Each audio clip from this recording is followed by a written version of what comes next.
Bonjour chers amis, frères et sœurs. Je voudrais revenir sur la vie éternelle. Et nous ne lasserons jamais de parler assez de la vie éternelle. Je voudrais prendre un verset ou deux dans 1 Corinthiens chapitre 15 à partir du verset 32.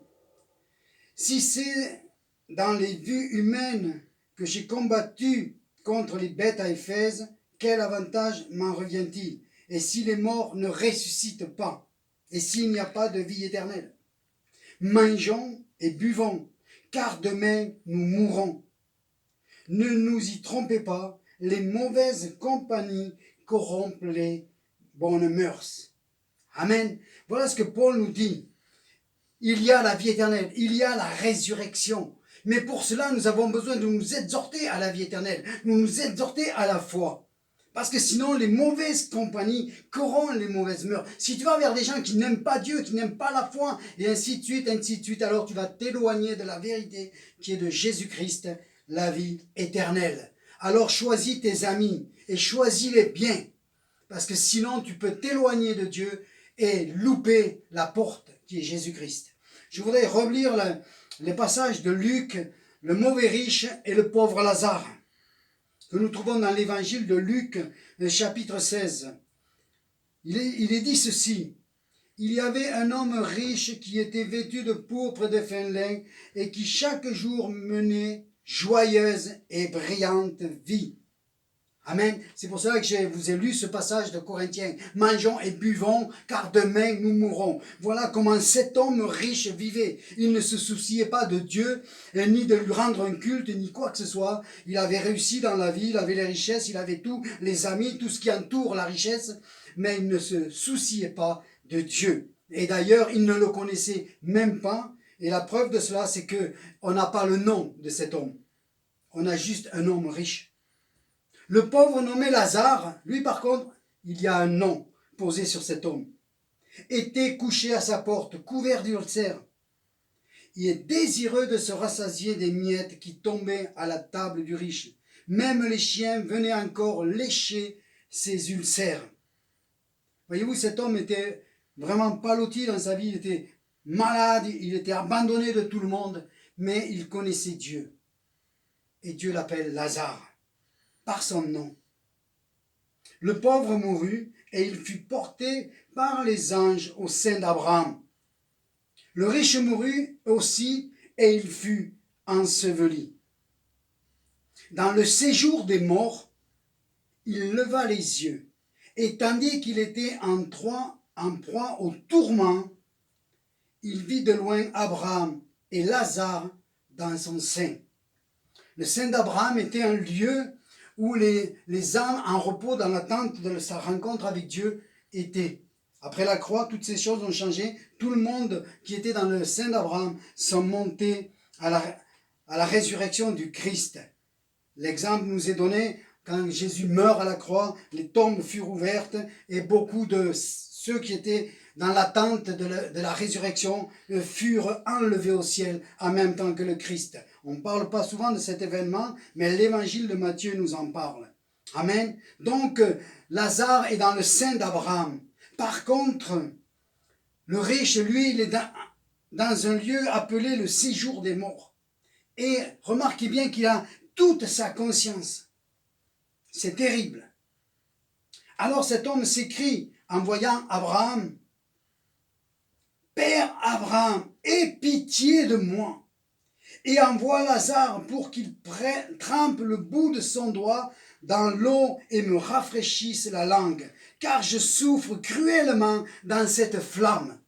Il est une notion de feu, il est une notion d'un lac de feu où les âmes en péril vont se trouver éternellement. Et c'est le Christ qui nous raconte cela. Et cet homme a toute sa conscience. Il est dans l'éternité, mais pas au bon endroit. Et la mort ne peut le toucher, il ne peut qu'y souffrir. Abraham répondit: Mon enfant, souviens-toi que tu as reçu tes biens pendant ta vie et que Lazare a eu les maux pendant la sienne. Maintenant, ici, il est consolé et toi, tu souffres. Ce n'est pas les richesses qui ont condamné cet homme. Au contraire, Dieu veut que l'homme soit riche et prospère. Au contraire, il veut bénir le travail des mains de chacun, multiplier les succès. Mais ce qu'il veut, c'est que nous puissions l'adorer, le reconnaître et faire partie de la famille des enfants de Dieu. Les riches qui abandonnent Dieu, et plusieurs passages dans la Bible sont là, vont se retrouver dans ce lieu. D'ailleurs, il y a entre nous et vous un grand abîme, afin que ceux qui voudraient passer ici vers vous ou de là vers nous ne puissent pas le faire. Il y a une séparation. Voyez-vous, il y a le ciel et il y a les tourments éternels. Quand on est dans le ciel, on ne voit plus ce qui se passe de l'autre côté. Par contre, ceux qui sont de l'autre côté voient ce qu'ils ont manqué. Quelle horreur! Quelle horreur! Alors le riche dit, « Je te prie, Père Abraham, envoie Lazare dans la maison de mon père, car j'ai 5 frères. C'est pour qu'il leur atteste ces choses afin qu'ils ne viennent pas aussi dans ce lieu de tourment. » Je crois qu'au-delà des flammes, au-delà de toutes les descriptions de ce lieu de tourment, la pire des choses, c'est de savoir que nous avons influencé nos familles à ne pas croire. Nous avons influencé nos enfants à ne pas croire en disant que la religion, le christianisme, tout ça c'est des bêtises et qu'il n'y a rien après la mort. Mais seulement une fois que tu as passé l'autre côté, tu vois tes erreurs, mais il est trop tard et tu cries, « Oh, allez prévenir mes enfants, allez prévenir mon épouse, allez prévenir, allez prévenir. » Mais c'est trop tard. Dans ce lieu, plus personne ne peut t'entendre. Et c'est ce que Jésus nous enseigne là. Rappelons-nous que c'est Jésus qui parle. C'est pas un prédicateur derrière un micro. C'est Jésus qui nous dit, voilà comment ça se passe. Et combien de parents vont se retrouver là en train de crier, allez prévenir mes enfants, allez prévenir mes petits-enfants, allez prévenir mes arrière-petits-enfants, allez les prévenir mes amis, mes voisins, tous ceux avec qui on faisait la bamboula. C'est trop tard. C'est trop tard. C'est pour qu'ils attestent ces choses afin qu'ils ne viennent pas aussi dans ce lieu de tourment. Abraham répondit, ils ont Moïse et les prophètes. Qu'ils les écoutent. Aujourd'hui, nous avons Moïse à travers la parole de Dieu. Nous avons les prophètes à travers la parole de Dieu. C'est ce que Jésus nous a dit. Moïse et les prophètes ont parlé de moi. Et Moïse et les prophètes ont parlé de la vie éternelle. Mais aujourd'hui, Moïse n'est plus, les prophètes ne sont pas là. Mais il y a les prédicateurs qui sont là et qui vous exhortent à venir à Christ et à vous repentir et à changer de vie, à délaisser le péché, la corruption et ce monde pervers et corrompu, de le laisser pour pouvoir rentrer dans la vie éternelle. Car ce passage sur terre ne reste qu'un passage éphémère pour chaque être humain.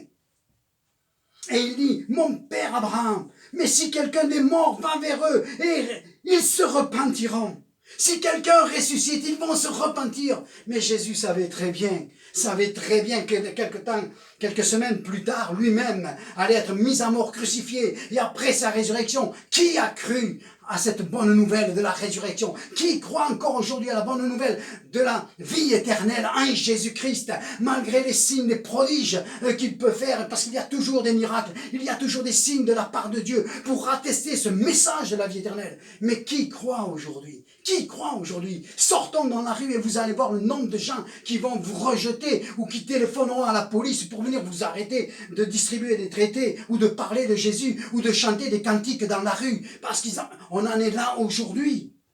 Et Abraham lui dit, s'ils n'écoutent pas Moïse et les prophètes, ils ne se laisseront pas persuader quand même quelqu'un des morts ressusciterait. Et voilà comment finit cette histoire. Cette histoire lamentablement, parce que les hommes, les femmes ne veulent pas écouter Jésus. Ils préfèrent écouter tous ces faux prophètes qui parlent dans les médias, à la télévision, à travers les films, les chansons, tout ce que le monde propose nous éloigne de Dieu et corrompt notre esprit et nous nous détournons de la foi et nous nous détournons de la parole de Dieu qui est la Bible et qui nous invite à nous repentir, à se tourner vers Jésus-Christ pour entrer dans la vie éternelle, car nous sommes des êtres éternels. Soit l'éternité est avec Jésus, soit elle est dans les tourments éternels, mais nous sommes des êtres éternels faits à l'image de Dieu, et Dieu dans son immense amour a prévu une sortie de secours afin que nous croyions en lui et que nous ayons la vie éternelle. Père, je te remercie merci encore pour ces moments que tu me donnes pour parler de la vie éternelle qui est en Jésus-Christ. Il est le chemin, la vérité et la vie.